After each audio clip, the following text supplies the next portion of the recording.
Many of the students in my mentorship program, they say that, ma'am, because of the exam we have gained weight and we want to lose the weight. And that is just one of the problems that a lot of students face because of the exams. Post exams, there are a lot of post exam syndromes, which I say, which I have faced and which most of the students face. We are going to discuss all of those things in this video. If you're able to relate with this video, then let me know in the comment section down below. And if there is something specific, something different that you are feeling after the exams, please write that down in the comment section. We would love to read that. Now, without further ado, let's start off.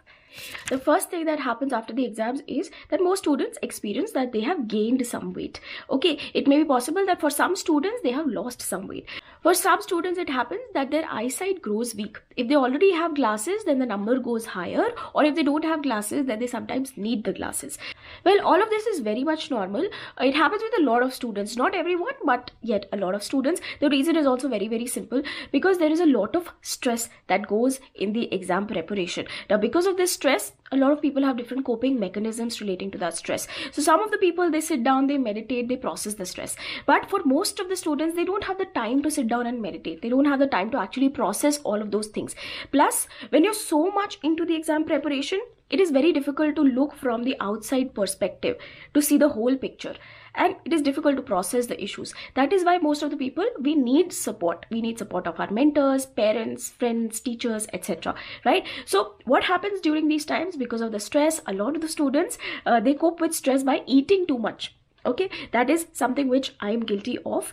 I have also done that, stress eating. Okay, for some students, they stop eating altogether. Okay, for some students, they stop sleeping altogether. For some students, they end up sleeping too much. For some students, they end up taking smoking or alcohol or some sort of addictive substance to help them cope with it. Now, all of these things have an impact on our body. So accordingly, our body changes. Another reason why our body changes after the exam is also because we are not actually doing some sort of exercise.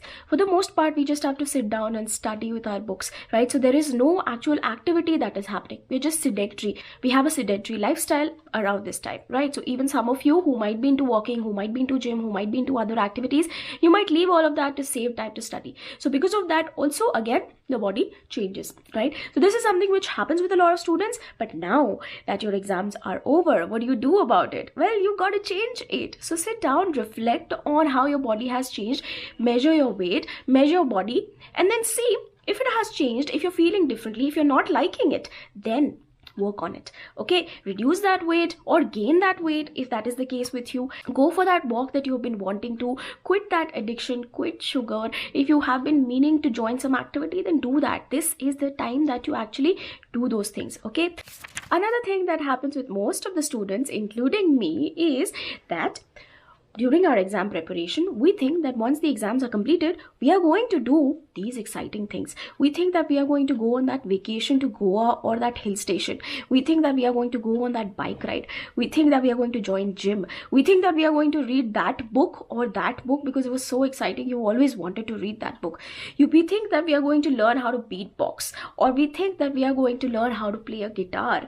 We are going to meet a few new people. We are going to start this ritual or that practice. We plan all of those things when we are actually preparing for the exams. But what happens after the exams? Well, after the exams, we forget about most of the things.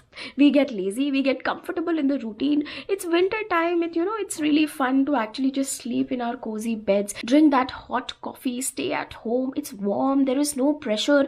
Moreover, going out on that vacation, it is going to cost you so much money. Plus, you will have to find some company also to go to that gym or learn guitar. There is nobody, you will have to do all of that on your own. So we get comfortable thinking about all of those scenarios and we never actually end up doing the things that we actually want to do. These are things that deep down in our heart, our soul wants to do. Okay, if we do these activities, it is going to genuinely fill our soul. It is going to make us happy. It is going to energize us for the next round of exams that are going to come. But we end up becoming too comfortable and we don't take the steps to do these activities. So this is the time that your exams are over. Please don't overlook on all those activities. Your exam and your career is definitely important, but at the same time, these things that genuinely make you happy, these are also extremely important. If you want to go read that book, do it. Okay, get out of your comfort zone and read that book. Learn the guitar that you want to learn.